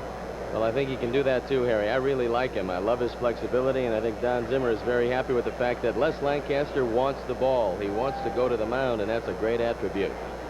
Here's a pitch foul. Vince Coleman hitting left-handed now, being a switch hitter. He drove in a run with the sacrifice fly in the 5th. His 3rd RBI. 1 out, nobody on. Game tied up 3-3. A little bit inside. That evens it up. A ball and a strike. Big game for the Cubs, and don't forget, Todd Worrell was extended last night. He threw 2 innings, and we come back with a day game. I don't know how effective Worrell would be today. There's a line drive, and it's a base hit. Coleman singles to center. Now, he's had 4 stolen bases, but he's been thrown out twice. Shortstop. Don Hamill and Jim Mayfield watching the ball game here today. Don has a travel agency, and Mayfield formerly worked for Darcy Advertising for Budweiser. Here's Ozzie Smith. Throw to first, runner back. 1 out. Ozzie Smith, also a switch hitter.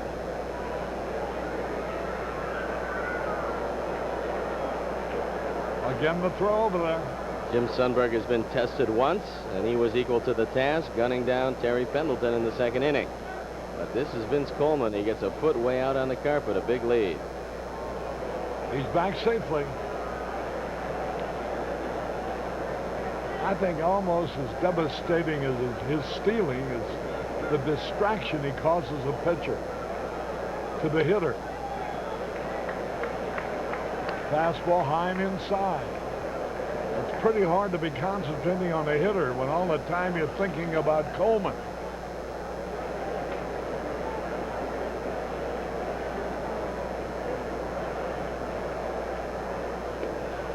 Strike call. A ball and a strike, 1 man out. Tommy Herr will be coming up next. He hit a homer batting right-handed in the 6th, who bat left-handed here in the 7th. Lancaster picked off Willie McGee at first yesterday.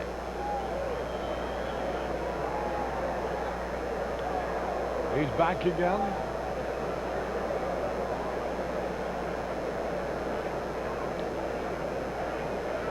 say, why do pitchers keep throwing over there, even if they don't think they can pick him off? They like to tire out the base runner. Maybe he'll be just a half a step slower. There he goes again. Might be tiring out the pitcher, too, though. 1 ball, 1 strike, 1 out. Ozzie Smith.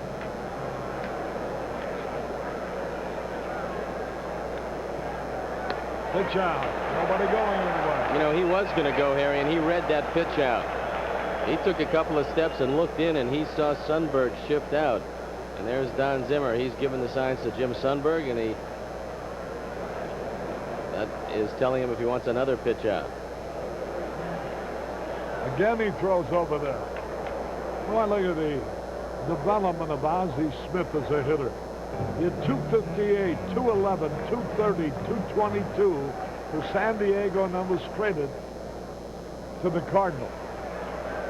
There's a long drive, base hit, and Coleman stops at second base.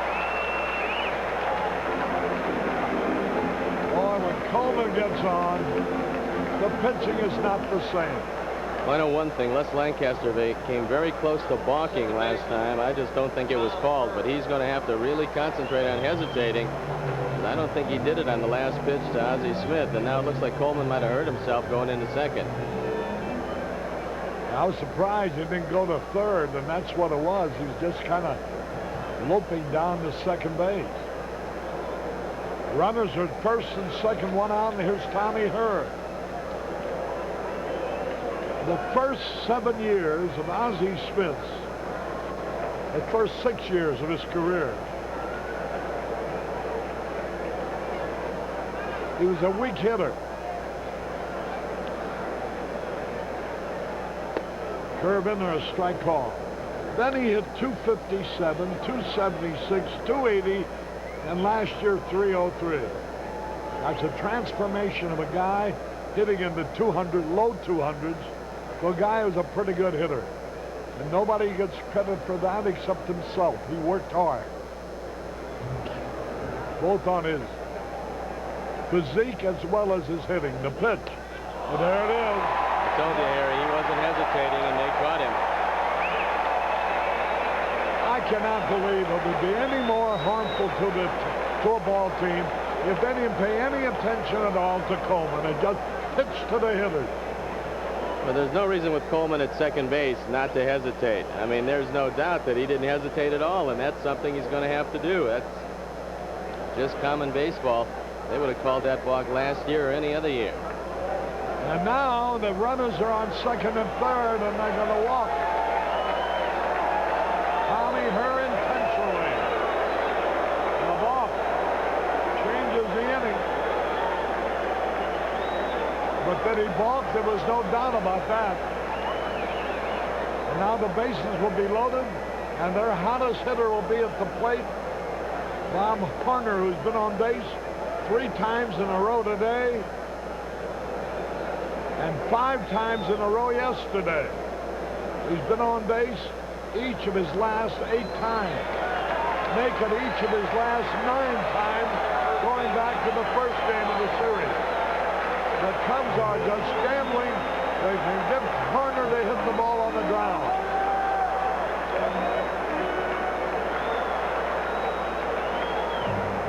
Now, in this situation where you don't have any base running involved, most teams will play the second baseman just about right up the middle. Because Horner will go back up the middle, and he will try to pull the ball. So Dunston has got to shade him over toward third base. He really loves to plug that hole between the third baseman and the shortstop. So Lancaster in a jam. Bases loaded, 1 out.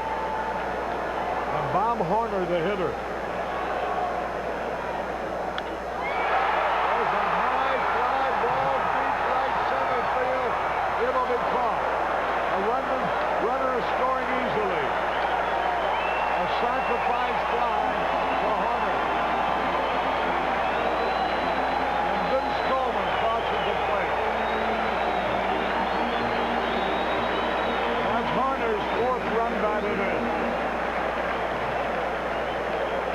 slider, and you don't want to throw it up when you're looking for a ground ball, and that ball was up in Horner's eyes. RBI number 4 as Andre Dawson goes back, and he's got to get the ball in quickly because Ozzie Smith has designs on perhaps scoring all the way from second. And that's what a balk will do for you. It changes the complexion of the whole inning. The pitch to Willie McGee. Right back to Lancaster. He's got it. Over to first to retire the side. 1 run. 2 hits. No errors. A balk. 2 men left. At the end of 7th, Cardinals lead 4-3. Ball 3, strike 2. Here it goes. Ground ball. Second up with it. The throw to Bank. It's a no-hitter. Harry Caray back in St. Louis. You know, with all we've been reading about balks, I thought maybe the Cubs had balked a lot. They'd had only 2 balks before Lancaster made the fatal one here in this inning. So they've had 3 balks as the staff. But this one really hurt because it let the go-ahead run score. It's 4-3 Cardinals. But now the Cubs have the top of the batting order. Facing Danny Cox. There's Dave Martinez 0 for 3. Popped it up. That'll be an easy out. Willie McGee is there. Martinez on the first pitch flies out. And the Cubs are down to their final 5 outs. Here's Sandberg, 1 out of 3. Steve Peters loosening up in the bullpen. 1 man out, nobody on. 4-3 Cardinals.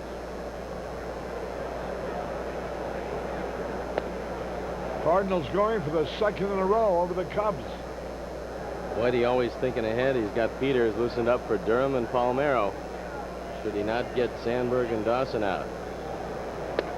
Ball inside and high, ball 2. Ryan Sandberg 1 out of 3 today. 2 out of 12 in this series have stopped him pretty good. 1 out, nobody on.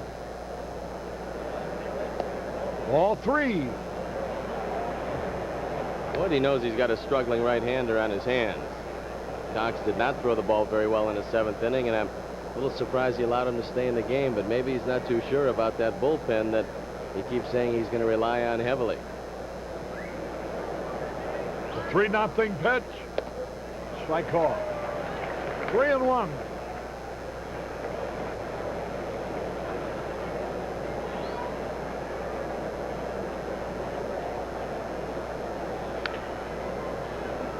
Fouled it off down the third base line, and the count is full 3-2. Vince Coleman did have something wrong with his right leg, and he's left the ball game. He had an irritation, so there was something bothering him that stopped him from going first to third, and there's Kurt Ford. Ford's in the ball game. He swung and struck out. He might have gone after a bad pitch.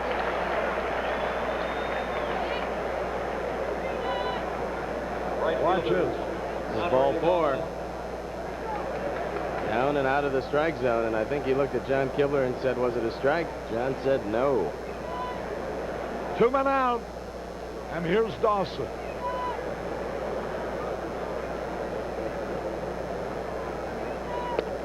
Strike call.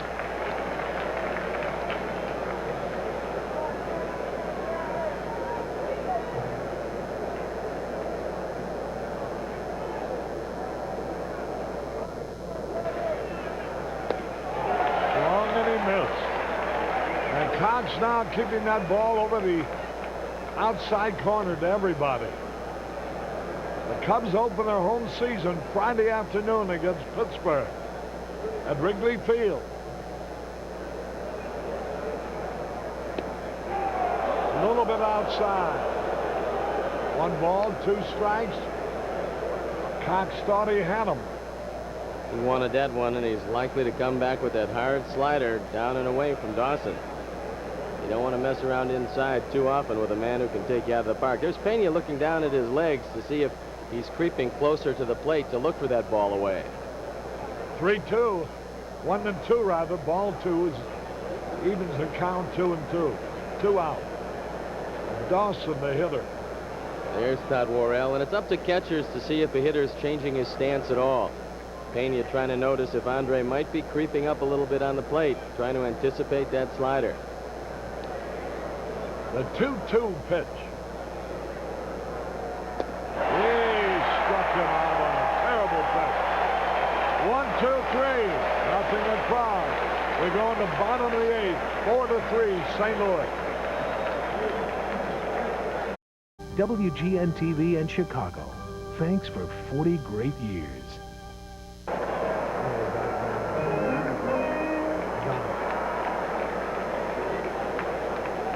With Steve Stone, Harry Caray back at Sportsman's Park.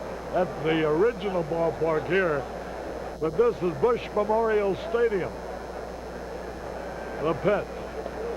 And it's Pendleton taking a strike. If it was Sportsman's Park, Arnie'd be looking for the 4-horse. No, the old baseball stadium here was Sportsman's I know. Park. That's where the great stars of the Cardinals like Stan Musial, Terry Moore, Marty Marion, Whitey Karowski.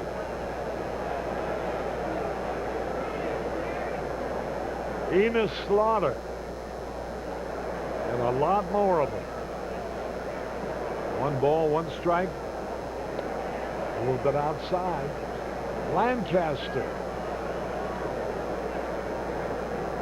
gave up the hit to Coleman and led to the leading run and committed the balk, which put the runners at second and third instead first and second. He had a cut. 3-2.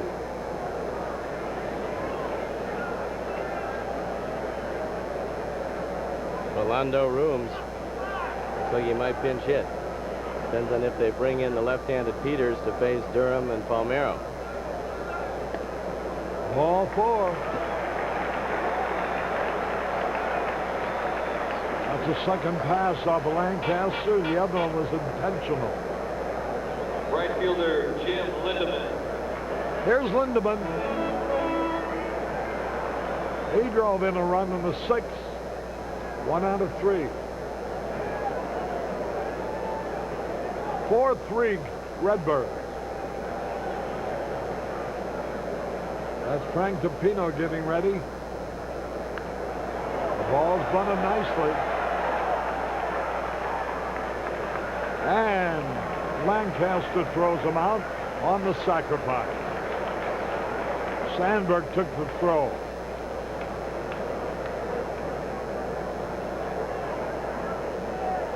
Tony Pena, the hitter. Catcher Tony. He's 1 out of 3. Looks like Jose Oquendo is in the on-deck circle. He'll come on to pinch hit, and that'll be all for Danny Cox.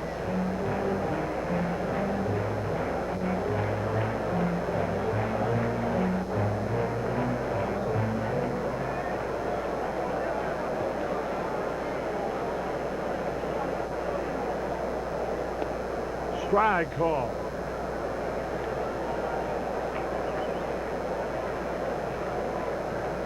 Worrell will be going for his 3rd save.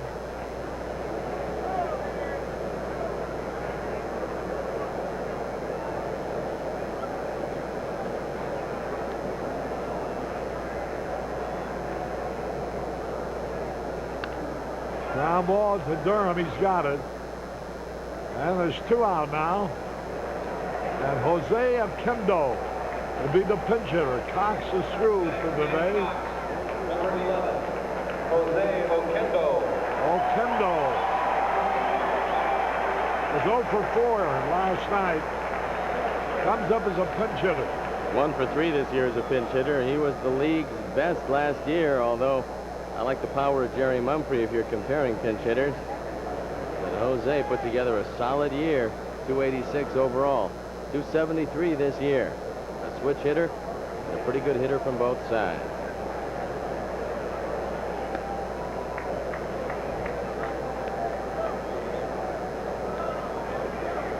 Got to be careful, Vanslaw, even with the bag, but Kendo could lay one down third. Tough to throw him out. Right to Durham. He's got it. That'll end this inning. And it's no runs, no hits, no errors, one left. At the end of 8, the Cardinals lead 4-3. Because of regulations.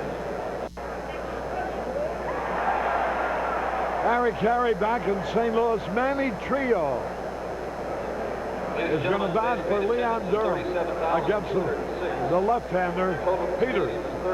Jose Oquendo stays in the ball game to play right. Manny's 0 for 2 as a pinch hitter this year, 0 for 5 overall. Steve Peters comes in. Peters, 2.45 ERA, has been a busy man. He leads their staff in appearances with 6, 3 2/3 innings, 3 hits, 1 run, 2 walks, 3 strikeouts, and he's got a big curveball. The Cubs looked at him for a third of an inning yesterday, and he came in to strike out Dave Martinez. Trio's 0 for 5 for the year.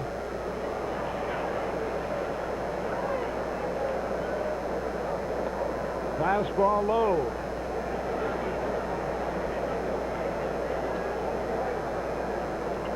And with Todd Worrell throwing, if Don Zimmer allows Palmeiro to stay in the ball game, everything's okay. If he pinch hits for him, they'll bring in Worrell. Ball low, ball 2.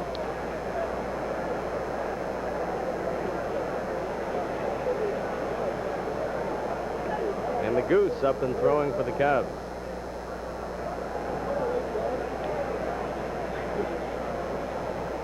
There's the strike. 2 balls and a strike on Manny Trio.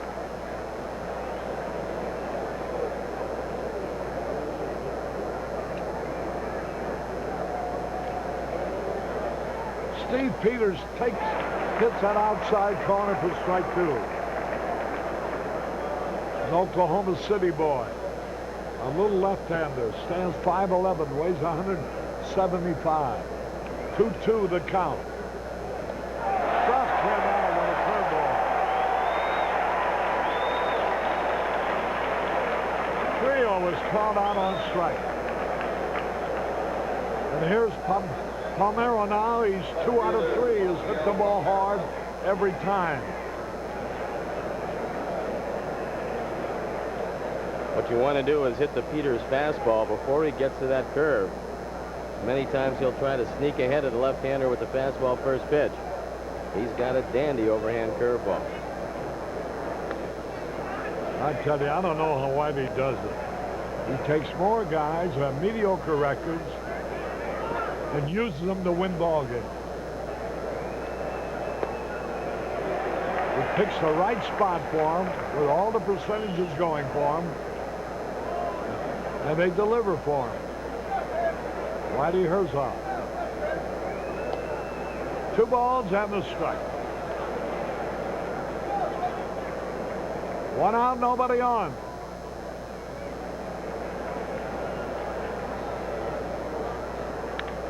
There's a base hit for Palmeiro. A line single to left. That gives him 3 out of 4. 3 of the 9 hits. And here comes Todd Worrell. Yeah, Whitey Herzog wants a new pitcher. And Todd Worrell will be going for his 3rd save of the year. Todd Worrell. We'll be back with more following this message.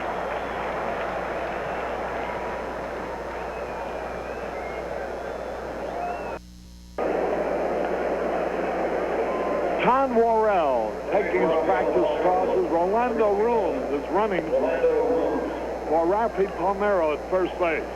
The Cubs saw a lot of Worrell last night. Through 2 innings, gave up a run, no hit. He had a bases loaded, nobody out situation in the 9th. And nobody could get the base hit off him. And he picked up his 2nd save last night. He started out the 9th with a couple of bases on balls, some uncharacteristic wildness, and for the year, Worrell making his 5th appearance, 4.26 ERA, 0-1, and looking for save number 3. 33 saves last year for the big right-hander. Worrell hasn't allowed a home run yet.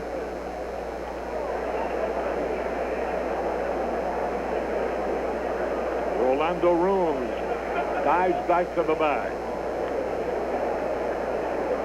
Worrell has pitched 6 in the 3rd innings, allowed 4 hits and 3 runs.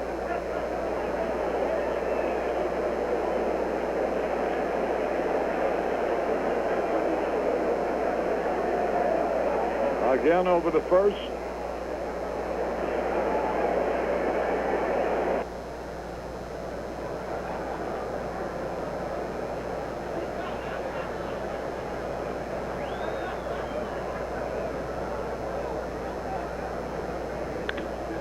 Ground ball, left field, base hit. And Rooms will stop at second base. Ford up with the ball. Vance Law again comes through with a big base hit. Could have easily been 4 for 4, but for the line drive that Bob Horner speared in the 7th inning. Here he drives it through the left side. Rooms can only go to second. And so now Tony Peña out to talk with Worrell. Got good speed at second base in Rolando Rooms. The Cubs need 1 to tie. And they'll have Sundberg and Dunston. Sundberg has driven in 2 runs today.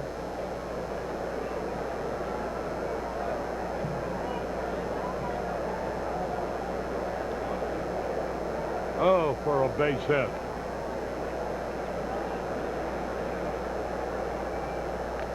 Swung, and he missed the fastball. We've had less than 24 hours between last night's game and this one, and he threw 2 hard innings and threw a lot of pitches, especially getting out of that 9th yesterday, so I'm not sure how hard Todd Worrell has thrown today.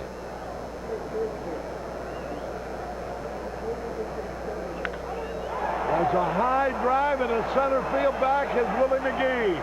He makes the catch. Here's a runner tagging up at second, advancing to third after the catch. Sundberg, Lord, too bad he didn't pull the ball a little bit. Wide deep to Willie McGee on the warning track. It's up now to Sean Dunston. Doesn't look like Todd Worrell has got a great deal. Jim Sundberg get that ball 400 feet to straightaway center. And out come Whitey Herzog. He doesn't like what he sees so far. And also they want to talk a little bit about what to do here if Vance Law breaks off first. So now a big conference in the mound. They have everybody in the infield on the mound.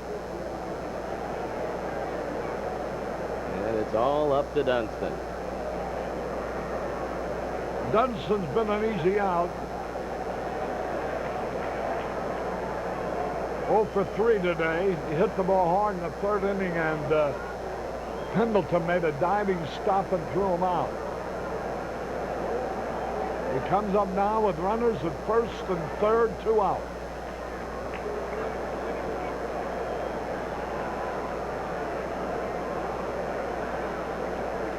The Cubs about hit the Cardinals, but some shabby base running early in the ball game really hurt them. Fouls the pitch off. 0-1.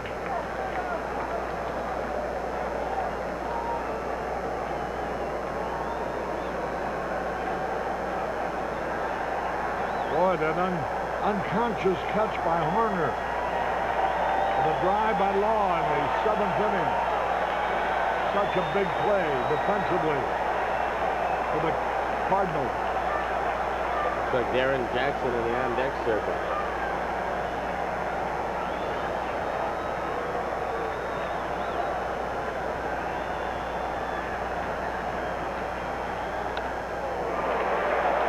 He's in the hole, 0-2. And the crowd starts to get to their feet. Almost 40,000 here today, of which 37,206 paid. Great turnout on a businessman special. Dunston is 0-2. Listen to the crowd.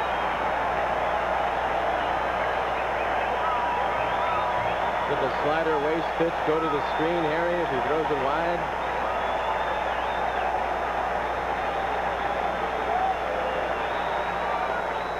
There's a peg. There's a man to double steal. Hey, he is out. And the game is over. The double steal failed.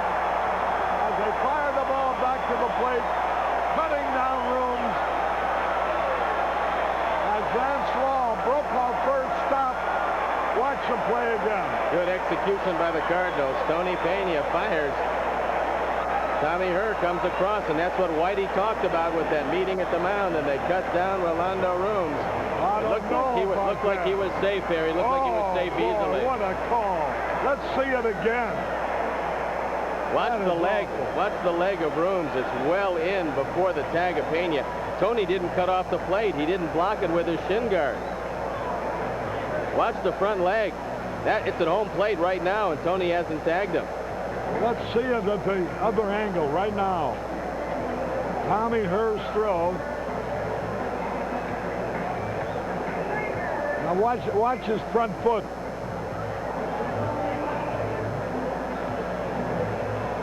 There it is. There it is. He hasn't touched him yet. That's terrible. And so that's the kind of day it's been. The Cubs lose the ball game 4-3. We'll be back with the totals in a moment.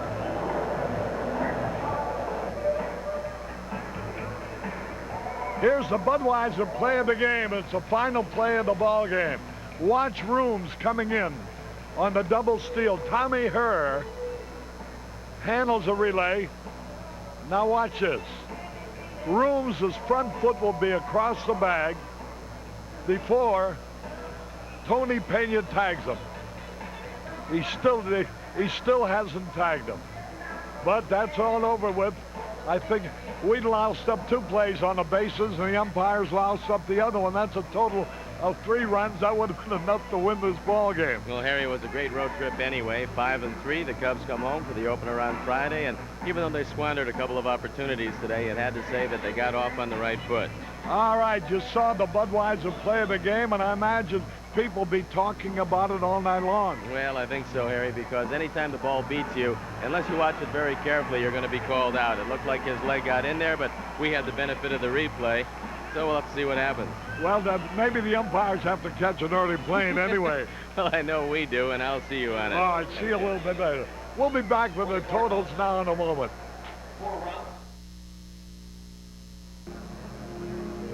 The Cubs end up the first road trip, having won 5 and lost 3. It's tough to take this defeat here today. They really should have won the ball game. Here are the totals. For the Cardinals, 4 runs, 9 hits, no errors. Danny Cox, the winner. He now has won 1 and lost 1. Todd Worrell picked up his 3rd save of the year. The game-winning RBI belongs to Bob Horner, his 1st of the year. For the Cubs, 3 runs, 10 hits, no errors. Les Lancaster was the loser. He has won none and lost 1. Well, it's a good series, and we can't wait to start the home season at Wrigley Field Friday afternoon when the Cubs face the Pittsburgh Pirates. With Steve Stone, this is Harry Caray from St. Louis, wishing you all a very pleasant good afternoon, repeating the final score, the Cardinals 4 and the Cubs 3. See you later. So long, everybody.